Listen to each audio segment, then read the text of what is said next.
At the trading company where I work, there was a rather unusual receptionist.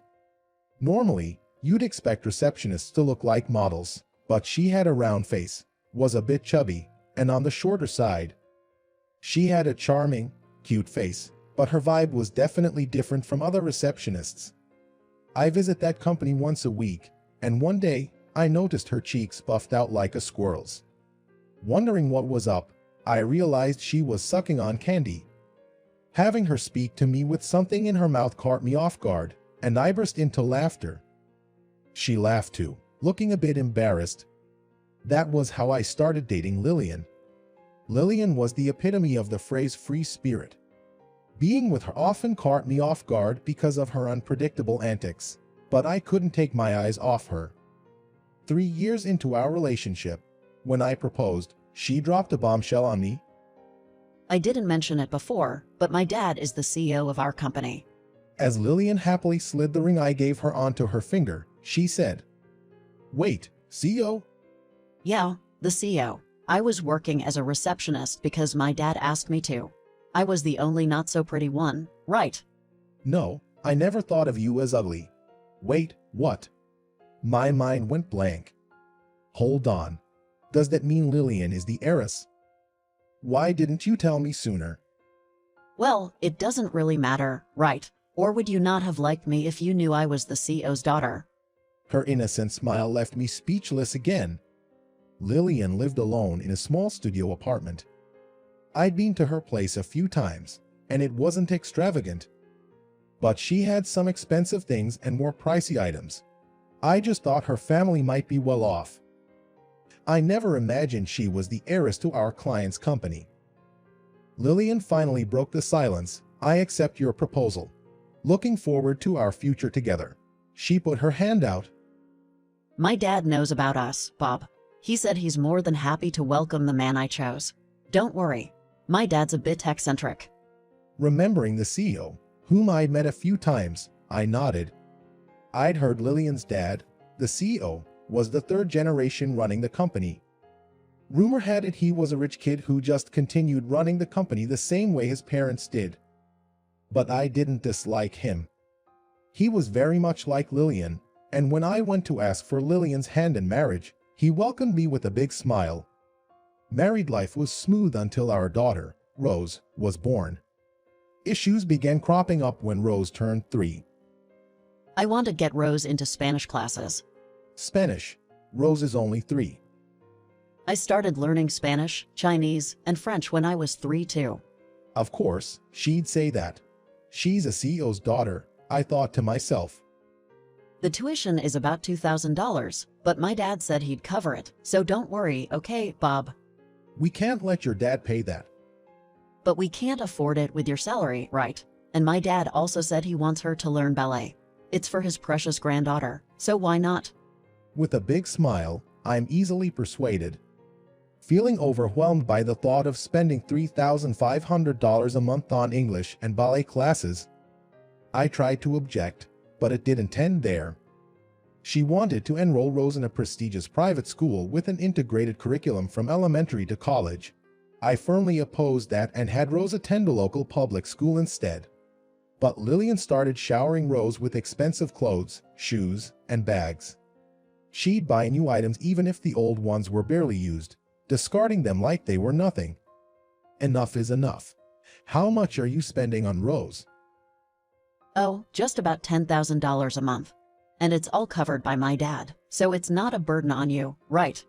$10,000? Aren't you supposed to manage our household with my salary? So you want to dress Rose in raggedy clothes? I'm saying don't dress a 6-year-old in a sweater that costs hundreds of dollars. Arguments like this became frequent, and often, Lillian would take Rose and head to her parents' home. Lillian's father, the CEO, always scolded me, saying, "Don't make my daughter and granddaughter live a poor life." This became a recurring pattern in our lives. This went on, and eventually, I was completely drained. I realized for the first time how nerve-wracking it is to live with someone whose values are so different from mine. After 13 years of marriage, when Rose started middle school, we finally got divorced. I took custody of Rose. Of course, Lillian and my mother-in-law insisted on taking her, but Rose herself chose to live with me. Now at 12, Rose said, "I don't hate Mom, you know, I wish you guys didn't have to get divorced. But I've been struggling too." Why is it hard? If you live with Grandpa, you'd live more lavishly than now. You won't even be able to wear branded clothes with your dad. Lillian tried desperately to persuade her. But Rose exclaimed softly, "That's what I hated." I never had friends. I always looked different. And because of English lessons and ballet, I never had time to play with anyone. I just want to be normal. Hearing that, even Lillian couldn't say anything further. Rose mentioned that she would visit occasionally, and with a nod, Lillian returned to her family's mansion. 5 years went by. I never met Lillian again, but it seemed Rose met her frequently. I was fine with that. It's not like I grew to hate her and broke things off. I was just exhausted by our extremely different values and chose to separate. I knew this from the start. Sometimes, I even felt sorry for Lillian. Then one day at work, a colleague, David, told me something shocking. "You hear about Mr. Parker's place. Sounds rough." Mr. Parker is Lillian's father. Rough, you mean?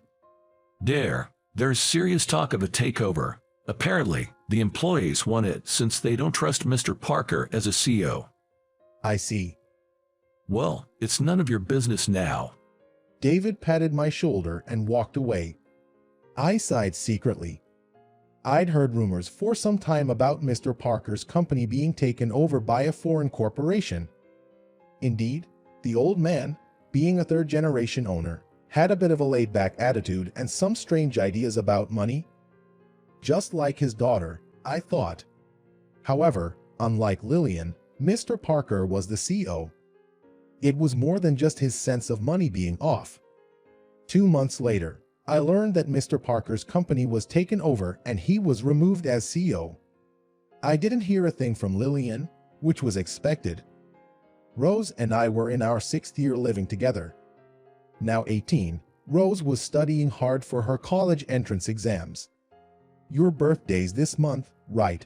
Anything you want?" I asked during breakfast, and after thinking for a bit, Rose said something I wasn't expecting. "I don't need anything. I just want you to visit Mom." Visit Mom? Why? She didn't answer. She seemed on the verge of saying something but stood up without a word. Never mind. It's nothing. It's clearly something. What's on your mind? It's really fine.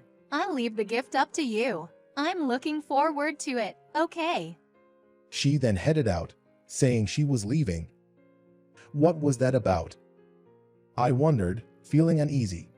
But I had to get ready for work, so I got up and left. The following Sunday, I drove to a large shopping mall about an hour from home. Naturally, to buy Rose's birthday gift. The mall was bustling with families on their day off, making it hard to browse leisurely. Well, what to get her? I wondered. I can't really gift my 18-year-old daughter a stuffed animal anymore. But then again, things like clothes or shoes might not match her taste, making them hard to pick. Maybe jewelry would be safe. There was a store that sold gemstones, so I decided to check it out. For Rose, born in September, sapphire is her birthstone. Welcome. A young woman in her early 20s approached. "I'm looking for a birthday gift for my daughter, but I'm not sure what to get." How old will your daughter be? "She'll be turning 18. Well, these designs over here are quite popular. I looked at a few options, but none seemed to fit Rose's image. Seeing my indecision, the store associate offered, "We can custom make something for you." However, we can't do it at this location. We have our main store down on Main Street. If you purchase a gemstone, the crafting is free. How does that sound? Hearing this, it reminded me of something from the past. I think it was Rose's 7th or 8th birthday. Lillian had bought some glass beads and made a handmade bracelet for her. Rose cherished it more than any branded item and still keeps it. Well, I'll do that. I picked out some stones. Following the woman's advice, I bought a silver chain. I planned to head straight to the main store, but I got hungry and stopped at a diner. As I was looking at the menu, a loud argument from a table behind me caught my attention. Why do I have to repeat myself so many times? There's an order to doing things. I'm sorry. I don't want to hear sorry. How old are you? Even a high schooler in their first job would be more useful than you. Upon hearing Rose's question, Lillian glanced at me briefly. It seemed the seasoned part-timer was teaching a newbie, but the shouting was unbearable. Though I thought it might be none of my business, I didn't want to die listening to that, so I got up. Maybe you should calm down and instruct her somewhere private. This is honestly annoying for the customers. Both women looked at me. For a moment, I was stunned. Lillian? Bob. To my astonishment, the woman being scolded was Lillian. She looked nothing like her former self, with disheveled hair and skin resembling that of an elderly woman. I apologize for the inconvenience. I'll handle this immediately. A man, presumably the manager, intervened and took the other woman to the back. Lillian and I were left staring at each other. Did Rose tell you? She asked, barely audible. I shook my head. No, it's a coincidence. I was at the nearby mall and... At the mall? Yes, I was buying a gift for Rose. Hearing this, Lillian shivered as if struck by lightning. Right, it's her birthday. Tears welled up in her eyes. Hurriedly wiping them away, Lillian mumbled, I have to get back to work, and tried to leave. I quickly asked, when do you finish? I want to talk. I'll pick you up when you're done. Frantically speaking, Lillian seemed unsure but nodded. However, she eventually said, I'll be off by 5 p.m., and then vanished into the kitchen. Lillian came out from the back door, and we talked in the car. I knew her father had been fired as CEO, but I never imagined he had passed away. He never drank before, but he started drinking heavily every day, and unexpectedly passed away from acute liver cirrhosis. Not a cent was left in inheritance, just a pile of debts. As a result, the house was put up for sale, and everything from cars to boats was let go. I'm living alone now. Her forced smile was just heart-wrenching, and I couldn't help but look away. You probably think I got what I deserved, huh? Just like the grasshopper in the story of the ant and the grasshopper. Living carelessly, buying whatever I wanted, throwing things away when I was done, and before I knew it, nothing was left. She tightly gripped her knees. Her hands were chapped and worn out. I can't even buy a gift for Rose's birthday. I constantly ignored what Bob had to say. I was such a foolish wife. I'm sorry. She looked deeply sorry, and I was speechless. I don't think she got what she deserved, but it did seem like a series of inevitable consequences. However, I also felt maybe she finally realized it. Here. I pulled out a bag from my pocket that contained the stone I bought earlier and handed it to Lillian. What is it? It's Rose's birthstone. Weren't you always good with your hands? Make something for Rose with it. Me? Remember when you made that bracelet for Rose? She still treasures it. She values it more than any brand name item. Hearing this, Lillian hesitantly took the bag. I'll be back next week to pick it up. Can you do it? Lillian nodded and shed a tear. I silently waited until she stopped crying. The apartment I dropped her off at was much more run down than I had imagined. When I got home, I asked Rose, did you know about your mom's situation? Rose nodded, and I told her about our unexpected meeting earlier in the day. By the end, Rose was crying, pleading, please, Dad, help Mom out. To which I replied, I'll do what I can. Even though I said that, I wasn't sure about what to do. As harsh as it sounds, I didn't think it was right for us to get back together at this point. Instead, I wanted to help Lillian stand on her own 2 feet. Then, what seemed like a godsend, an opportunity came knocking. During lunch break, the HR manager, whom I happened to be dining with, mentioned, We're looking for someone fluent in Chinese.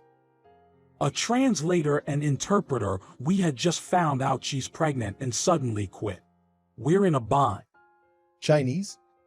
I remember Lillian was good at Spanish and Chinese.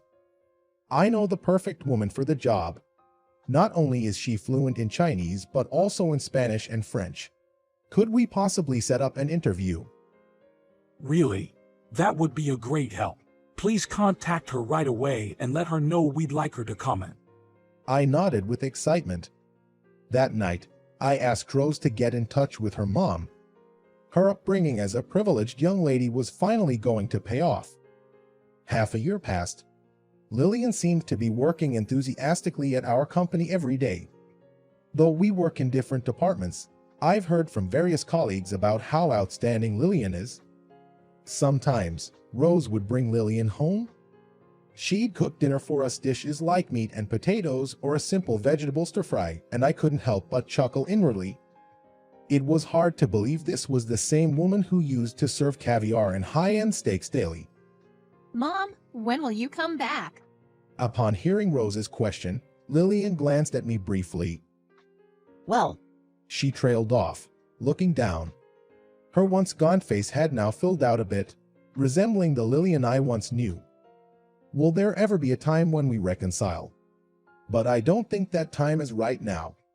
At the very least, I want to watch over Lillian as she's finally started to navigate her life as an adult. When Mom saves up $10,000, maybe. I joked. Lillian responded, "That's a piece of cake for me." You're one to talk, Mom. If I hadn't stopped you the other day, you would have bought that Gucci wallet, right? oh well, I just thought it looked nice. On Rose's chest swayed a sapphire necklace she had made,